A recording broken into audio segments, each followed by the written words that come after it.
Did you know that along with your resume, there's another document employers often consider before hiring? Your credit report. Now there's a push to restrict the use of credit reports for those hiring in our area. For what you need to know, we're joined by Jill Schlesinger, editor-at-large of CBSMoneyWatch.com. I imagine many are surprised to know that their credit is playing a role in the hiring process. Yeah, and it seems patently unfair, doesn't it? And it can really leave job applicants in a catch-22.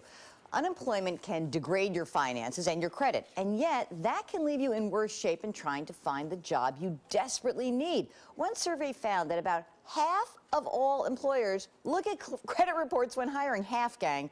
Employers say that red flags like a history of late payments, a bankruptcy filing, that this reveals something about a job applicant's character.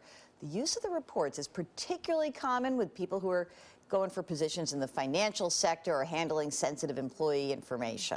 Will we ever know if our credit report is used?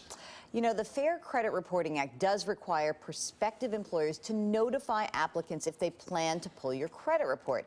If you know you've got a lot of negative information, you might want to say, let me explain before we start. Wow. What if your credit report exactly contains misinformation? You know, Can you go back and fix it, or at least explain that away? Well, I mean, we've always talked about how you really have to get your credit report every year and fix any errors, but this makes it especially important to review your credit report before you begin a job hunt. You know, you get a free copy every year from annualcreditreport.com. Annualcreditreport.com, not the Singing Pirates. It's a central site set up by the three major credit reporting agencies.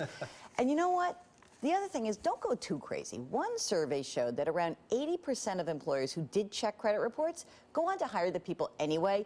The big thing is you've got to have an explanation, and what they want you to do is to be honest. And that's, you don't want to bring it up too soon, but if you're down the road a little bit, okay, bring it up and talk about it. Yeah, you got to stay on top of that credit report. I know. It's so important, and you know, many of us don't. Absolutely. Right. Jill, thank you so much.